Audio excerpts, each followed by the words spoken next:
Hello, ಇದು ಮಂತ್ರಾಲಯ part 2 video. ಬೃಂದಾವನ ದರ್ಶನ ಆದಮೇಲೆ ನಾವು ಆಟೋದಲ್ಲಿ 5 ದೇವಸ್ಥಾನಕ್ಕೆ ಹೋಗ್ತೀವಿ. ಒಬ್ಬರಿಗೆ ₹150 ಚಾರ್ಜ್ ಮಾಡ್ತಾರೆ. ನೀವು 8ರಿಂದ 10 ಜನ ಇದ್ದೀರಾ ಅಂತ ಅಂದರೆ ₹120 ₹130ವರೆಗೂ ಚಾರ್ಜ್ ಮಾಡ್ತಾರೆ. ಟೋಟಲ್ ಆಗಿ ನಮಗೆ ಅಪ್ ಆ್ಯಂಡ್ ಡೌನ್ 90 ಕಿಲೋಮೀಟರ್ಸ್ 4ರಿಂದ 5 ಗಂಟೆ ಕಂಪ್ಲೀಟಾಗಿ ಪ್ಯಾಕೇಜಲ್ಲಿ ಬೇಕಾಗುತ್ತೆ. ನಾವು ಫಸ್ಟ್ ಬಂದಿದ್ದು ಅಭಯ ಆಂಜನೇಯ ಸ್ವಾಮಿ ದೇವಸ್ಥಾನ. ಇದು ಮಂತ್ರಾಲಯದಿಂದ ಜಸ್ಟ್ 10 ಮಿನಿಟ್ಸ್ ಡಿಸ್ಟೆನ್ಸಲ್ಲಿರುವಂತಹ ದೇವಸ್ಥಾನ. ತುಂಬ ದೊಡ್ಡ ವಿಗ್ರಹ ಇದು, ತುಂಬ ಚೆನ್ನಾಗಿತ್ತು. ಅದರ ನೆಕ್ಸ್ಟ್ ನಾವು ಹೋಗ್ತಾ ಇರೋದು ಕರ್ನಾಟಕಕ್ಕೆ. ಅದು ಆಂಧ್ರ ಬಾರ್ಡರ್, ಇದು ಕರ್ನಾಟಕ ಬಾರ್ಡರ್. ನಾವು ಹೋಗ್ತಾ ಇರೋದು ರಾಯಚೂರು. ಇಲ್ಲಿಂದ ನಾವು ಹೋಗಿದ್ದು ಫಸ್ಟು ಬಿಚ್ಚಾಲಿಗೆ. ಬಿಚ್ಚಾಲಿಗೆ ಬಂದು ಅಪ್ಪಣ್ಣಾಚಾರ್ಯರ ಸ್ಥಳ. ಇದು ಅಪ್ಪಣ್ಣಾಚಾರ್ಯರು ರಾಘವೇಂದ್ರ ಸ್ವಾಮಿಗಳ ಶಿಷ್ಯರಾಗಿರ್ತಾರೆ. ವಯಸ್ಸಲ್ಲಿ 2 ವರ್ಷ ದೊಡ್ಡವರಾಗಿದ್ದರೂ ಸಹ ರಾಘವೇಂದ್ರ ಸ್ವಾಮಿಗಳನ್ನ ಗುರುಗಳಾಗಿ ಸ್ವೀಕರಿಸಿರ್ತಾರೆ. ಸ್ವಾಮಿಗಳಿಗೋಸ್ಕರ ಅಪ್ಪಣ್ಣಾಚಾರ್ಯರು ಕಡಲೆಬೇಳೆ ಚಟ್ನಿ ಇತ್ಯಾದಿಗಳನ್ನ ಮಾಡ್ತಾ ಇದ್ದಂಥ ಹೊರಳ್ಕಲ್ಲು ಅನ್ನೋದು ಒಂದು ಹೇಳ್ತಾರೆ. ಈ ಸ್ಥಳ ಮಹಿಮೆ ಏನಂತಂದರೆ, ರಾಘವೇಂದ್ರ ಸ್ವಾಮಿಗಳು ಮತ್ತು ಅಪ್ಪಣ್ಣಾಚಾರ್ಯರು ತುಂಬ ಕ್ಲೋಸ್ ಇರ್ತಾರೆ. ಆದರೆ ಅವರು ಬೃಂದಾವನ ವಾಸಿಗಳಾದಾಗ ಅಪ್ಪಣ್ಣಾಚಾರ್ಯರಿಗೆ ಈ ವಿಷಯನ ತಿಳಿಸೋದಿಲ್ಲ. ಆ ವಿಷಯ ತಿಳಿದ ಮೇಲೆ ಏನಾಗುತ್ತೆ ಅಂತಂದರೆ, ಅಪ್ಪಣ್ಣಾಚಾರ್ಯರು ದಿನ ಇಲ್ಲಿಂದ ಮಂತ್ರಾಲಯಕ್ಕೆ ತುಂಗಭದ್ರಾ ನದಿಯಲ್ಲಿ ಈಜ್ಕೊಂಡು ಹೋಗಿ ಬರ್ತಾ ಇರ್ತಾರೆ. ಸುಮಾರು ಇಲ್ಲಿಂದ ಆ ಮಂತ್ರಾಲಯ 20 ಕಿಲೋಮೀಟರ್ ರೋಡ್ ಟ್ರಾವೆಲಲ್ಲೇ ಇದೆ. ಅಷ್ಟು ದೂರ ಹೋಗಿ ಬರೋದು ದಿನ ನೋಡ್ತಾ. ರಾಘವೇಂದ್ರ ಸ್ವಾಮಿಗಳು ಒಂದಿನ ಇವರ ಕನಸಲ್ಲಿ ಬಂದು ಏನು ಹೇಳ್ತಾರೆ ಅಂತಂದರೆ, ನನಗೋಸ್ಕರ ನೀನು ಒಂದು ಏಕಶಿಲಾ ಬೃಂದಾವನನ ನಿರ್ಮಿಸು ಅಂತ ಹೇಳ್ತಾರೆ. ಅದೇ ಈ ಬೃಂದಾವನ. ಇದು ಒಂದೇ ಶಿಲೆಯಲ್ಲಿ, ಒಂದೇ ಕಲ್ಲಲ್ಲಿ ಮಾಡುವಂತಹ ಬೃಂದಾವನ. ಇಲ್ಲಿನ ಪ್ರತೀತಿ ಏನಂತಂದರೆ, ದಿನ ಬೆಳಗ್ಗಿನ ಜಾವ ರಾಘವೇಂದ್ರ ಸ್ವಾಮಿಗಳು ಜ್ಯೋತಿ ರೂಪದಲ್ಲಿ ಬರ್ತಾರೆ ಅನ್ನೋ ಒಂದು ನಂಬಿಕೆ ಇದೆ. ಇದು ಸ್ಥಳ ಮಹಿಮೆ. ಇದು ನೆಕ್ಸ್ಟ್ ಮೇಲೆ ಬಂದರೆ ನಮಗಿಲ್ಲಿ ಬಿಚ್ಚಾಲಮ್ಮನ ದೇವಸ್ಥಾನ ಇದೆ. ಈ ದೇವಸ್ಥಾನ ಬಂದು ರೀಸೆಂಟಾಗಿ ಕನ್ಸ್ಟ್ರಕ್ಷನ್ ಆಗಿರುವಂತಹ ಟೆಂಪಲ್. ಇನ್ನು ವರ್ಕ್ ಎಲ್ಲ ನಡೀತಾ ಇದೆ ನಾವು ಹೋದಾಗ. ಈ ಟೆಂಪಲ್ ಮುಂಚೆ ಈ ಥರ ಇದ್ದಿದ್ದು ಹಳೆ ದೇವಸ್ಥಾನ. ಈಗ ತುಂಬ ಚೆನ್ನಾಗಿ ಟೆಂಪಲ್ನ ಬಿಲ್ಟ್ ಮಾಡಿದ್ದಾರೆ. ಬಿಚ್ಚಾಲಮ್ಮ ಟೆಂಪಲ್ದು ಸ್ಪೆಷಾಲಿಟಿ ಏನಂತಂದರೆ, ಇದು ಬಾಳೆಹಣ್ಣು ಮತ್ತು ಬೆಲ್ಲದಿಂದ ಕಟ್ಟಿರೋದು ಅಂತಹ ವಿಶೇಷತೆ ಅಂತ ಮೆನ್ಷನ್ ಮಾಡಿದರು. ಇದು 48 ಗ್ರಂಥಗಳು ರಾಘವೇಂದ್ರ ಸ್ವಾಮಿಗಳು ಅವರು ಬರ್ತಿರೋವಂಥದ್ದು. ಅದನ್ನು ನೀವು ಚೆಕ್ ಮಾಡಿ. ಇದು ತುಂಗಾ ನದಿ ತೀರ. ಇಲ್ಲಿ ಗೋಶಾಲೆ ಎಲ್ಲ ಇದೆ. ಇದು ಬಿಚ್ಚಾಲೆ ಅಪ್ಪಣ್ಣಾಚಾರ್ಯರ ಮನೆ. ಇದು ಬಿಚ್ಚಾಲೆಯಿಂದ ಜಸ್ಟ್ ಒಂದು 5 ಮಿನಿಟ್ಸ್ ಡಿಸ್ಟೆನ್ಸಲ್ಲೇ ಇರುವಂಥದ್ದು ರಿಟರ್ನ್ ರೂಟಲ್ಲಿ. ಈ ಮನೆ ಬಂದು 2009 ಫ್ಲಡ್ಡಲ್ಲಿ ಎಲ್ಲ ಹಾಳಾಗಿತ್ತು. ಅದನ್ನು ಮತ್ತೆ ರೀಕನ್ಸ್ಟ್ರಕ್ಷನ್ ಮಾಡಿ ಒಂದು ಫಾರ್ಮಿಗೆ ತರಿಸಿರುವಂಥದ್ದು. ಈ ಜಾಗ ಏನಕ್ಕೆ ಫೇಮಸ್ ಅಂತ ಅಂದರೆ, ರಾಘವೇಂದ್ರ ಸ್ವಾಮಿಗಳು 12 ವರ್ಷ ಇದೇ ಮನೆಯಲ್ಲಿ ಇದ್ದಂಥದ್ದು. ಇದು ರಾಘವೇಂದ್ರ ಸ್ವಾಮಿಗಳು ವಿಶ್ರಾಂತಿ ಪಡಿತಿದ್ದಂಥ ಜಾಗ. ಸ್ಲೀಪಿಂಗ್ ಏರಿಯಾ ಆಫ್ ರಾಘವೇಂದ್ರ ಸ್ವಾಮಿ ಅಂತ ಹಾಕಿದ್ದಾರೆ. ಇದು ಆ ಪವಿತ್ರವಾದ ಜಾಗ. ತುಂಬ ನೀಟಾಗಿ ಮೇಂಟೈನ್ ಮಾಡಿದ್ದಾರೆ ಇವಾಗಂತೂ. ತುಂಬ ಖುಷಿಯಾಯಿತು ಈ ಪ್ಲೇಸಿಗೆ ಹೋಗಿ. ಒಂಥರ ಸಿಕ್ಕಾಪಟ್ಟೆ ಕಾಮ್ನೆಸ್, ಪಾಸಿಟಿವ್ ಎನರ್ಜಿ ಇದೆ ಈ ಪ್ಲೇಸಲ್ಲಿ. ನೆಕ್ಸ್ಟ್ ಒಳಗಡೆ ಹೋದರೆ ನಮಗೆ ಅಂಬೆಗಾಲ ಕೃಷ್ಣ ರೂಪದಲ್ಲಿರುವಂತಹ ಕೃಷ್ಣ ಸರ್ಪ ತೋರಿಸಿದ್ರು. ಅದಾದಮೇಲೆ ರಾಘವೇಂದ್ರ ಸ್ವಾಮಿಗಳು ಪೂಜೆ ಮಾಡ್ತಾರಂತ ಪಾಂಡುರಂಗ ವಿಠಲನ ವಿಗ್ರಹ ಇದು. ಇಲ್ಲಿ ಸುತ್ತ ಎಲ್ಲ ಈ ಫೋಟೋ ಫ್ರೇಮ್ಸಲ್ಲಿರೋದು ರಾಘವೇಂದ್ರ ಸ್ವಾಮಿಗಳ ಫುಲ್ ಹಿಸ್ಟ್ರಿ, ಅವರ ಲೈಫ್ ಜರ್ನಿನ ಹಾಕಿದ್ದಾರೆ. ಮತ್ತು ಸ್ವಾಮಿಗಳ ಸೈನ್ ಹೆಂಗೆ ಆಗ್ತಾಯಿದ್ರು ಅಂತ ದೇವನಗಿರಿ ಲಿಪಿಯಲ್ಲಿ ಶ್ರೀರಾಮಚಂದ್ರ ಅಂತ ಹಾಕ್ತಾಯಿದ್ರಂತೆ. ರಾಘವೇಂದ್ರ ಸ್ವಾಮಿ ಅಂತ ಎಲ್ಲೂ ಸೈನ್ ಮಾಡಿಲ್ಲ ಅನ್ನೋದೊಂದು. ಇಲ್ಲಿ ಅಪ್ಪಣ್ಣಾಚಾರ್ಯನ ಮನೆ ಮುಗಿತು. ನೆಕ್ಸ್ಟ್ ನಾವು ಬಂದಿದ್ದು ಪಂಚಮುಖಿ ದೇವಸ್ಥಾನ. 16ನೇ ಶತಮಾನದಲ್ಲಿ ರಾಘವೇಂದ್ರ ಸ್ವಾಮಿಗಳು 12 ವರ್ಷಗಳ ಕಾಲ ಇಲ್ಲಿರುವಂತಹ ಗುಹೆಯಲ್ಲಿ ತಪಸ್ಸಿಗೆ ಕೂರ್ತಾರೆ. ಆಗ ಪಂಚಮುಖಿ ಪ್ರಾಣದೇವರು, ಕೊಲ್ಲಾಪುರ ಮಹಾಲಕ್ಷ್ಮಿ, ತಿರುಪತಿ ತಿಮ್ಮಪ್ಪ ಮತ್ತು ಕೂರ್ಮಾವತಾರದಲ್ಲಿ ವಿಷ್ಣು ಇಷ್ಟು ಜನ ಪ್ರತ್ಯಕ್ಷರಾಗಿ ರಾಘವೇಂದ್ರ ಸ್ವಾಮಿಗಳಿಗೆ ಮಂತ್ರಾಲಯಕ್ಕೆ ಹೋಗಿ ಬೃಂದಾವನ ವಾಸಿಯಾಗಬೇಕು ಅನ್ನೋಂಥ ಒಂದು ಆಜ್ಞೆ ಕೊಡ್ತಾರೆ. ಅಲ್ಲಿಂದ ಹೊರಟ ರಾಘವೇಂದ್ರ ಸ್ವಾಮಿಗಳು ಅವರ ಶಿಷ್ಯರಿಗೆ ಹೇಳ್ತಾರೆ, ಮಾಧವರಮ್ಮಿಂದ ಕೃಷ್ಣಶಿಲೆಯನ್ನು ತೊಗೊಂಡು ಬಂದು ಅವರಿಗೆ ಬೃಂದಾವನ ಸ್ಥಾಪನೆಗೆ ಪ್ರಾರಂಭ ಮಾಡಬೇಕು ಅಂತ. ಯಾಕೆ ಮಾಧವರಂ ಅಂತ ಅಂದರೆ, ಶ್ರೀರಾಮಚಂದ್ರ ವನವಾಸಕ್ಕೆ ಹೋದಾಗ ಮಾಧವರಮ್ಮನ ಜಾಗದಲ್ಲಿ ತಂಗಿದ್ರು ಅನ್ನೋ ಪ್ರತೀತಿ ಇದೆ. ಆ ಜಾಗದಿಂದನೇ ಆ ಕಲ್ಲನ್ನ ತೊಗೊಂಡು ಬರಬೇಕು. ಅದೇ ಕೃಷ್ಣಶಿಲೆಯಲ್ಲಿ ಬೃಂದಾವನ ನಿರ್ಮಾಣ ಆಗುತ್ತೆ. ಮಿಕ್ಕಿರೋ ಕಲ್ಲಲ್ಲಿ ರಾಘವೇಂದ್ರ ಸ್ವಾಮಿ ಬೃಂದಾವನ ಎದುರುಗಡೆ ಇರುವಂಥ ಹನುಮಂತ ಏನಿದ್ದಾರೆ, ಆ ಕಲ್ಲಲ್ಲಿ ಹನುಮಂತನ ಕೆತ್ತುವಂಥದ್ದು. ಅದು ರಾಘವೇಂದ್ರ ಸ್ವಾಮಿಗಳ ಆಜ್ಞೆ ಮೇರೆಗೆ. ಅದಾದಮೇಲೆ ಆ ಬೃಂದಾವನ ಇದರಲ್ಲಿ ಸುಮಾರು 702 ಸಾಲಿಗ್ರಾಮಗಳನ್ನ ಪ್ಲೇಸ್ ಮಾಡಿದ್ದಾರೆ.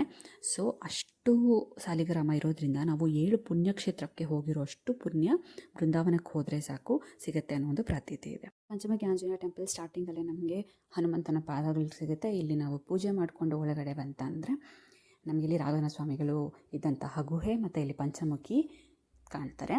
ಇದು ಆ್ಯಕ್ಚುಯಲ್ ಪಿಕ್ಚರು. ಇಲ್ಲಿ ನೋಡ್ಕೊಬೋದು. ಅಲ್ಲಿ 5 ಹೂವು ಏನು ಇಟ್ಟಿದ್ದಾರೆ. 5 ಮುಖಗಳು ಅನ್ನೋ ಒಂದು ಪ್ರತೀತಿ. ಸೊ ದೇವ್ರ ದರ್ಶನ ಆಗಿ ಹೊರಗಡೆ ಬಂದಿದ ತಕ್ಷಣ ನಮಗೆ ಇಲ್ಲಿ ಪ್ರಸಾದ ಸಿಗುತ್ತೆ. ಕೊಬ್ಬರಿ ಮಿಠಾಯಿ ಸಖತ್ತಾಗಿದೆ, ನೀವು ಹೋದಾಗ ಡೆಫಿನೆಟಾಗಿ ಟ್ರೈ ಮಾಡಿ. ಸೊ ಮತ್ತೆ ಈಚೆ ಬಂದಾಗ ಹನುಮಂತನ ಪಾದ ಮತ್ತೆ ನಿಮಗೆ ಕಾಣಿಸುತ್ತೆ. ಅದಾದಮೇಲೆ ಈಚೆ ಬಂದರೆ 2 ಬ್ಯೂಟಿಫುಲ್ ವ್ಯೂ ಪಾಯಿಂಟ್ಸ್ ಇದೆ. ಸೊ ಇದು ಬಂದು ಒಂದು ಪುಷ್ಪಕ ವಿಮಾನ, ಇದು ನ್ಯಾಚುರಲ್ ಆಗಿ ಆಗಿರುವಂಥದ್ದು. ಸೊ ನಿಮಗೆ ಆ ಸೈಡ್ ವ್ಯೂ ತೋರಿಸ್ತೀನಿ ಈಗ. ಅದು ಪ್ಲೇನ್ ಲ್ಯಾಂಡಿಂಗ್ ಆಗಿರೋ ಥರನೇ ಎಷ್ಟು ಬ್ಯೂಟಿಫುಲ್ ಆಗಿ ಆ ಫಾರ್ಮೇಷನ್ ಆಗಿದೆ. ಸೊ ಇದು ಮೋಸ್ಟ್ಲಿ ನಿಜವಾಗ್ಲೂ ಪುಷ್ಪಕ ವಿಮಾನನೇ ಆಗಿರಬಹುದು, ಅದು ಗೊತ್ತಿಲ್ಲ. ಸೊ ನ್ಯಾಚುರಲ್ ಫಾರ್ಮೇಷನ್ ಬಂದು ಒಂದು ಹಾಸಿಗೆ ಮತ್ತು ದಿಂಬು ಥರ. ಸೊ ಕೆಳಗಡೆ ಕಾಣ್ತಾ ಇರೋದು ಹಾಸಿಗೆ, ಅಲ್ಲಿ ಮಧ್ಯದಲ್ಲಿ ದಿಂಬು, ಮೇಲ್ಗಡೆ ಒಬ್ಬ ಮನುಷ್ಯ ಮಲಗಿರೋ ಥರ ಅಂಥದ್ದು ಒಂದು ಫಾರ್ಮೇಷನ್ ಆಗಿದೆ. ಎಷ್ಟು ಬ್ಯೂಟಿಫುಲ್ ನ್ಯಾಚುರಲ್ ಫಾರ್ಮೇಷನ್ ಈ ಪ್ಲೇಸಲ್ಲಿ. ಎಂಟೈರ್ ಪಂಚಮುಖಿಯಲ್ಲಿ ನೋಡಿದಾಗ ಈ ಥರ ತುಂಬ ಸ್ಟ್ರಕ್ಚರ್ಸ್ ಇದೆ. ಸೊ ಅದೊಂದು ಒಂಥರ ಎಪಿಕ್ ಆಗಿತ್ತು ನೋಡೋದಕ್ಕೆ, ಮತ್ತು ಸ್ಟನ್ನಿಂಗ್ ಪ್ಲೇಸ್ ಹೇಳಬೇಕಂದ್ರೆ. ಸೊ ಇಲ್ಲಿ ಕೆಲವೊಬ್ಬರು ಈ ಕಲ್ಲುಗಳನ್ನ ಒಂದ್ರ ಮೇಲೆ ಒಂದು ಕೂರಿಸಿ ಇದು ಮಾಡ್ತಾಯಿದ್ರು. ಏನಕ್ಕೆ ಅಂತ ಅಂದರೆ ಮನೆ ಕಟ್ಟೋ ಯೋಗ ಬರಲಿ ಅನ್ನೋ ಒಂದು ಕಾರಣಕ್ಕೋಸ್ಕರ. ಸೊ ತುಂಬ ಜನ ಕಟ್ತಾಯಿದ್ರು. ಸೊ ನೆಕ್ಸ್ಟ್ ಇಲ್ಲಿಂದ ಮುಂದೆ ಬಂದರೆ ನಮಗೆ ಲಕ್ಷ್ಮೀ ದೇವಸ್ಥಾನ ಇದೆ. ಸೊ ಇಲ್ಲೂ ಸಹ ಕೆಲವೊಂದು ಬ್ಯೂಟಿಫುಲ್ ನೋಡಿ ಫಾರ್ಮೇಷನ್ಸ್ ಆಗಿದೆ. ಸೊ ಇಲ್ಲಿ ಪ್ರತೀತಿ, ಲಕ್ಷ್ಮೀ ದೇವಸ್ಥಾನದ ಪ್ರತೀತಿ ಏನಂತಂದರೆ, ರಾಘವೇಂದ್ರ ಸ್ವಾಮಿಗಳಿಗಾಗಲೇ ಹೇಳ್ದಂಗೆ ಪಂಚಮುಖಿ ದೇವಸ್ಥಾನದಲ್ಲಿ ಆಜ್ಞೆ ಬರುತ್ತೆ ಮಂತ್ರಾಲಯಕ್ಕೆ ಹೊರಡಬೇಕು ಅನ್ನೋವಾಗ. ಅಲ್ಲಿ ಹೊರಡೋಕ್ಕಿಂತ ಮುಂಚೆ ಇಲ್ಲಿ ಲಕ್ಷ್ಮೀ ದೇವಿ ಹತ್ರ ಆಶೀರ್ವಾದ ಪಡ್ಕೊಂಡು ಹೊರಡೋವಂಥದ್ದು. ಸೊ ಇಲ್ಲಿ ಶ್ರೀಚಕ್ರ ಎಲ್ಲ ಮಾಡ್ತಾರೆ, 100 ರೂಪೀಸ್ ಅನಿಸುತ್ತೆ ಒಂದು. ಸೊ ಅದೆಲ್ಲ ಪರ್ಚೇಸ್ ಮಾಡ್ಕೋಬೋದು. ಸೊ ನೆಕ್ಸ್ಟ್ ನಾವು ಬಂದರೆ ಇಲ್ಲಿ ಹನುಮಂತನ ಪಾದರಕ್ಷೆಗಳದ್ದು 2 ಸ್ಪಾಟ್ ಇದೆ. ಸೊ 2 ಜೊತೆ ಇಟ್ಟಿದ್ದಾರೆ, ಅದು ಒಂದು ಕಾರಣಕ್ಕೆ ಸಿಗುತ್ತೆ ನಿಮಗೆ. ಸೊ ಅದಾದಮೇಲೆ ನಾವು ಈಚೆ ಬಂದ್ವಿ. ಸೊ ಪಂಚಮುಖಿ ಆಂಜನೇಯ ಟೆಂಪಲ್ದು ದರ್ಶನ ಎಲ್ಲ ಮುಗೀತು, ಸುಮಾರು ಕೋತಿಗಳಿತ್ತಿಲ್ಲಿ. ಸೊ ನೆಕ್ಸ್ಟ್ ನಾವು ಹೊರಡತ್ತಿಗೆ ಆನ್ ದ ವೇ ನಮಗಿದ್ದು ಈ ಮೆಣಸಿನ್ಕಾಯಿ ಸಿಕ್ಕಾಪಟ್ಟೆ ಬೆಳೀತಾರೆ ಇಲ್ಲಿ, ಹತ್ತಿ ಮತ್ತು ಮೆಣಸಿನ್ಕಾಯಿ. ಸೊ ಅವರ ಕಾಂಟ್ಯಾಕ್ಟ್ ನಂಬರ್ ನಿಮ್ಗೆ ಹಾಕಿದ್ದೀವಿ, ತುಂಬ ಅಫೋರ್ಡೆಬಲ್ ಆಗಿ ಸಿಗುತ್ತೆ. ಸೊ ನೆಕ್ಸ್ಟ್ ನಾವು ಹೊರಟಿದ್ದು ಮತ್ತೆ ಮಂತ್ರಾಲಯಕ್ಕೆ. ಸೊ ಅದೇ ಆಟೋಲಿ ರಿಟರ್ನ್ ಬಂದ್ವಿ. ಸೊ ನಾವು ಬರೋತ್ತಿಗೆ ಅರೌಂಡ್ 5 o'clock ಆಗಿತ್ತು. 1 ಗಂಟೆಗೆ ಹೊರಟಿದ್ದು, 5 ಗಂಟೆಗೆ ರಿಟರ್ನ್ ಬಂದ್ವಿ ದೇವಸ್ಥಾನಕ್ಕೆ. ಸ್ವಲ್ಪ ಹೊತ್ತೆಲ್ಲ ರೆಸ್ಟ್ ಮಾಡಿ ಸೊ ಈಚೆ ಎಲ್ಲ ಸುತ್ತಾಡಿಕೊಂಡು ಪ್ರಸಾದ ಕೌಂಟರಿಗೆ ಬಂದ್ವಿ. ಸೊ ಪ್ರಸಾದ ಕೌಂಟರಲ್ಲಿ 9 ಗಂಟೆವರೆಗೂ ಮಾತ್ರ ಓಪನ್ ಇರುತ್ತೆ, ಬೆಳಗ್ಗೆ 7 ಗಂಟೆಯಿಂದ. ಸೊ ಒಂದು ಪ್ರಸಾದ ಪ್ಯಾಕೆಟಿಗೆ 30 ರೂಪಾಯಿ. ಸೊ ಒಂದು ಪ್ಯಾಕೆಟಲ್ಲಿ 4 ಬರ್ಫಿಗಳಿರುತ್ತೆ. ಬರೀ ಕ್ಯಾಶ್ ಮಾತ್ರ ಇಲ್ಲಿ ತೊಗೊಳ್ಳೋದು. ಸೊ ಮಂತ್ರಾಲಯಕ್ಕೆ ಬಂದಾಗ ಸ್ವಲ್ಪ ಕ್ಯಾಶ್ನ ಇಟ್ಕೊಂಡು ಬನ್ನಿ, ಯಾಕಂದರೆ ಎಲ್ಲ ಕಡೆ ಇಲ್ಲಿ ಆನ್ಲೈನ್ ಪೇಮೆಂಟ್ಸ್ ಇರೋದಿಲ್ಲ. ಸೊ ಅದೊಂದು, ನಿಮಗೆ ಯಾವುದಾದ್ರು ಸೇವೆಗಳು ಮಾಡಿಸ್ಬೇಕಂದ್ರೆ ಇಲ್ಲಿ ಲಿಸ್ಟ್ ಇದೆ. ಸೊ ಅದನ್ನು ನೀವು ನೋಡ್ಕೊಬೋದು.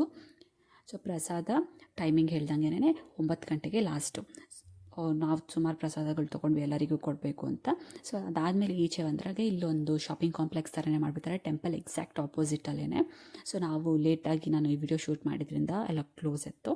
ಸೊ ನೈಟ್ ವ್ಯೂ ಅಲ್ಲಿ ಮಂತ್ರಾಲಯ ಹೆಂಗೆ ಕಾಣುತ್ತೆ ಅಂತ ಸಿಕ್ಕಾಪಟ್ಟೆ ಬ್ಯೂಟಿಫುಲ್ಲಾಗಿ ಕಾಣುತ್ತೆ, ಈ ಲೈಟಿಂಗ್ ಎಲ್ಲ ತುಂಬ ಚೆನ್ನಾಗಾಯಿತು. ಸೊ ನೆಕ್ಸ್ಟು ಎಕ್ಸಾಕ್ಟ್ 7 ಗಂಟೆಗೆ ನಮಗೆ ರಥಯಾತ್ರೆ ಅಂತ ರಥಸೇವೆ ಮಾಡಿಸೋರು ಮಾಡಿಸ್ತಾ ಇರ್ತಾರೆ. ಸೊ ಆ ಟೈಮಲ್ಲಿ ನಾವು ಹೋಗಿದ್ದು. ಸೊ ಇಲ್ಲಿ 4 ಥರ ರಥ ಇದು ಮಾಡ್ತಾರೆ. ಒಂದು ವುಡನ್, ನಿಮ್ಗೆ ಇಲ್ಲಿ ಕಾಣ್ತಿರೋಂಥ ವುಡನ್ ರಥ, ಮರದ್ದು, ಅದಾದಮೇಲೆ ಬೆಳ್ಳಿದು, ಆಮೇಲೆ ಚಿನ್ನದ್ದು, ಮತ್ತು ಇಲ್ಲಿ ವಜ್ರವೈಢೂರ್ಯದ್ದು. ಇಲ್ಲಿ ಕಾಣ್ತಿರೋ ವಿಗ್ರಹ ಏನು ತೋರಿಸ್ತಾ ಇದ್ದೀನಿ ಅದು ಬಂದು ಪ್ರಹ್ಲಾದ ರಾಜರು. ನಿಮಗೆಲ್ಲರಿಗೂ ಗೊತ್ತಿರೋ ಹಾಗೆ ರಾಘವೇಂದ್ರ ಸ್ವಾಮಿಗಳು ಹಿಂದಿನ ಜನ್ಮದಲ್ಲಿ ಪ್ರಹ್ಲಾದ ರಾಜರಾಗಿ ಹುಟ್ಟಿದ್ದಂಥದ್ದು. ಸೊ ಪ್ರತೀತಿ. ಸೊ ಕೆಲವೊಬ್ಬರು ಅವ್ರು ಅಂದ್ಕೊಂಡಿರ್ತಾರೆ ಈ ಸೇವೆಗಳನ್ನೆಲ್ಲ ಮಾಡಿಸ್ಬೇಕು ಅನ್ನೋಂಥದ್ದು. ಸೊ ಫಸ್ಟು ಮರದ ರಥದಲ್ಲಿ ಇದು ಮಾಡ್ತಾರೆ, ಅದಾದಮೇಲೆ ಬೆಳ್ಳಿ ರಥದಲ್ಲಿ ಇಲ್ಲಿ ಮುಂದೆ ತಳ್ಕೊಂಡು ಹೋಗ್ತಾ ಇದ್ದಾರಲ್ಲ ಅವರೆಲ್ಲ ಸೇವೆ ಮಾಡಿಸ್ಬೇಕು ಅಂದ್ಕೊಂಡಿರೋರು. ತುಂಬ ವೆಯ್ಟ್ ಇರೋದ್ರಿಂದ ಕೆಲವರು ಹೆಲ್ಪ್ ಮಾಡ್ತಾ ಇರ್ತಾರೆ ಅವರಿಗೆ. ಸೊ ಅಲ್ಲಿಂದ ಪೂಜೆ ಆಗಿ ಒಂದು ಸುತ್ತು ಬಂದ ಮೇಲೆ ಅಲ್ಲಿ ಬೆಳ್ಳಿ ರಥದಿಂದ ಚಿನ್ನದ ರಥಕ್ಕೆ ಟ್ರಾನ್ಸ್ಫರ್ ಮಾಡ್ತಾರೆ. ಮತ್ತು ಆರತಿ ಎಲ್ಲ ಬೆಳಗಿ ಒಂದು ಇದಾದಮೇಲೆ ಮತ್ತು ಒಂದು ಸುತ್ತು ಪ್ರದಕ್ಷಿಣೆ ಥರ ರಾಘವೇಂದ್ರ ಸ್ವಾಮಿಗಳ ಸುತ್ತ ಪ್ರದಕ್ಷಿಣೆ ಬರ್ತಾರೆ. ಸೊ ಲೈವ್ ಡಿಸ್ಪ್ಲೇ ಇದು ಕಂಪ್ಲೀಟಾಗಿ ನಡೀತಾನೆ ಇರುತ್ತೆ. ಸೊ ನಮ್ಮ ಮನೆಯವ್ರಿಗೆ ಕೂಡ ಸೊ ಕೆಲವೊಂದು ಅವಕಾಶ ಸಿಕ್ತು ರಥನ ತಳ್ಳುವಾಗ. ಸೊ ನೆಕ್ಸ್ಟ್ ಚಿನ್ನದ ರಥ ಆಗಿದ ತಕ್ಷಣ ನಮಗೆ ಇದು ವಜ್ರವೈಢೂರ್ಯದ ರಥಕ್ಕೆ ಟ್ರಾನ್ಸ್ಫರ್ ಮಾಡ್ತಾರೆ ದೇವ್ರನ್ನ. ಸೊ ಅಲ್ಲೂ ಸಹ ಎಲ್ಲ ಪೂಜೆಗಳನ್ನೆಲ್ಲ ಮಾಡಿದ ನಂತರ ಮತ್ತೆ ಒಂದು ಸುತ್ತು ಪ್ರದಕ್ಷಿಣೆ ಬರುತ್ತೆ ಮಂತ್ರಾಲಯದ ಫುಲ್ಲು. ಮಂತ್ರಾಲಯ ಅಂದರೆ ಬೃಂದಾವನದ ಸುತ್ತ ಒಂದು ಪ್ರದಕ್ಷಿಣೆ ಬರ್ತಾರೆ.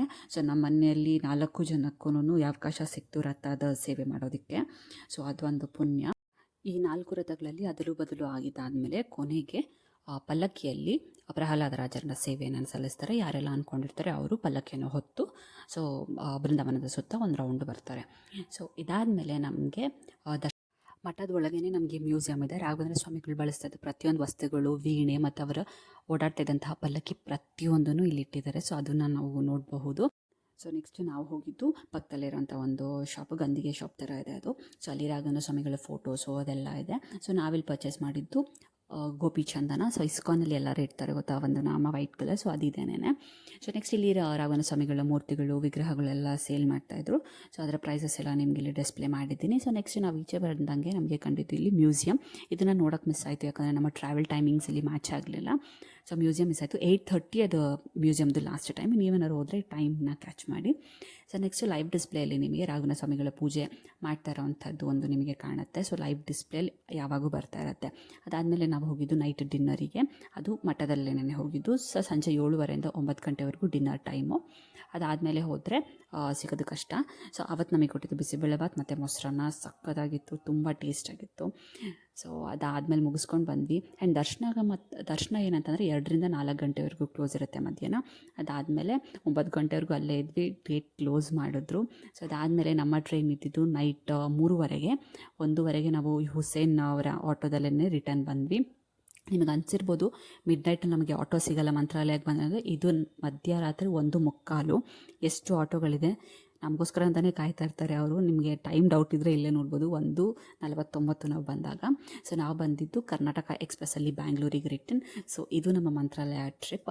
ಬೆಂಗಳೂರಿಂದ ಮಂತ್ರಾಲಯಕ್ಕೆ ಹೋಗೋಕ್ಕೆ 250 ರೂಪಾಯಿ ಟ್ರೈನ್ ಟಿಕೆಟ್, ಅಲ್ಲಿಂದ ರಿಟರ್ನ್ ಬರೋದಕ್ಕೆ 290 ರೂಪಾಯಿ train ticket. So auto charge ಬಂದು ರೈಲ್ವೆ ಸ್ಟೇಷನಿಂದ ಟೆಂಪಲಿಗೆ ಹೋಗೋಕ್ಕೆ 50 ರೂಪಾಯಿ, ರೂಮ್ 250. ಮತ್ತು 5 ದೇವಸ್ಥಾನದ ದರ್ಶನ ಮಾಡೋದಕ್ಕೆ ಒಂದು ಸರಿ ಆಟೋ ಒಬ್ಬರಿಗೆ 150 ರೂಪಾಯಿ. ಮತ್ತು ಟೆಂಪಲಿಂದ ರಿಟರ್ನ್ ರೈಲ್ವೆ ಸ್ಟೇಷನಿಗೆ ಹೋಗೋದಕ್ಕೆ ನಮಗೆ 50 ರೂಪಾಯಿ. ಟೋಟಲ್ 1040 ರೂಪಾಯಿ ಬೇಕಾಗುತ್ತೆ ಬರೀ ಟ್ರಾವೆಲಿಗೆ. ಸೊ ನೆಕ್ಸ್ಟ್ ಏನಂತಂದರೆ ಫ್ರೀ ಫುಡ್ಡು ಟೆಂಪಲಲ್ಲಿರೋದ್ರಿಂದ 2 ಹೊತ್ತು ಬೆಳಗ್ಗೆ ಬ್ರೇಕ್ಫಾಸ್ಟು ಮತ್ತು ಡಿನ್ನರ್ 2 ಆಗುತ್ತೆ. ಮತ್ತು ರೂಮ್ ಡೆಪಾಸಿಟ್ 250 ರೂಪಾಯಿ ಕೊಡಬೇಕಾಗುತ್ತೆ, ಅದು ರೀಫಂಡಬಲ್. ಮತ್ತು ಬಿಸಿ ನೀರು ಏನಾದ್ರು ರೂಮಲ್ಲಿ ಬೇಕಂದರೆ 50 ರೂಪಾಯಿ ಚಾರ್ಜ್ ಮಾಡ್ತಾರೆ ಅಲ್ಲಿ ಈಚೆ ಇರೋರು. ಅದಾದಮೇಲೆ ಪರಿಮಳ ಪ್ರಸಾದ ನೀವು ಪರ್ಚೇಸ್ ಮಾಡಬೇಕಂದ್ರೆ 30 ರೂಪಾಯಿಗೆ 4 ಪೀಸ್ ಬರುತ್ತೆ, ಅದೊಂದು ಎಕ್ಸ್ಟ್ರಾ ಕಾಸ್ಟ್. ಸೊ ಟೈಮಿಂಗ್ಸ್ ಅಂತ ಬಂದರೆ ಟೆಂಪಲ್ ಟೈಮಿಂಗ್ಸ್ ಓಪನ್ ಬಂದು ಬೆಳಗ್ಗೆ 6 ಗಂಟೆಯಿಂದ ಮಧ್ಯಾಹ್ನ 2 ಗಂಟೆವರೆಗೂ ಇರುತ್ತೆ. ಮತ್ತು ಸಂಜೆ 4 ಗಂಟೆಯಿಂದ 9 ಗಂಟೆ ನೈಟ್ವರೆಗೂ ಇರುತ್ತೆ. ಪರಿಮಳ ಪ್ರಸಾದ ನಿಮಗೆ ಸಿಗೋದು ಬೆಳಗ್ಗೆ 7 ಗಂಟೆಯಿಂದ 9 ಗಂಟೆವರೆಗೂ. ಫ್ರೀ ಊಟ ಬಂದು ಬೆಳಗ್ಗೆ 11 ಗಂಟೆಯಿಂದ 2 ಗಂಟೆವರೆಗೂ, ಸಂಜೆ 7:30 9 ಗಂಟೆ. ರಥ ಸೇವೆ ಸಂಜೆ 7 ಗಂಟೆಗೆ ಶುರು ಆಗುತ್ತೆ. ಸೊ ಇದು complete end to end details. So ನಿಮಗೆ ಏನಾದರೂ ಡೌಟ್ ಇದ್ದರೆ ಡೆಫಿನೆಟಾಗಿ ಕಮೆಂಟ್ ಮಾಡಿ, ನಾನು ರಿಪ್ಲೈ ಮಾಡ್ತೀನಿ. ನನ್ನ ಚಾನಲ್ನ ದಯವಿಟ್ಟು ಸಬ್ಸ್ಕ್ರೈಬ್ ಮಾಡಿ, ನನ್ನ ವೀಡಿಯೋಸ್ನ ಲೈಕ್ ಮಾಡಿ. ಸೊ ರಾಘವೇಂದ್ರ ಸ್ವಾಮಿಗಳ ಆಶೀರ್ವಾದ ಎಲ್ಲರೂ ಮೇಲಿರಲಿ, ರಾಯರಿದ್ದಾರೆ. Thank you so much.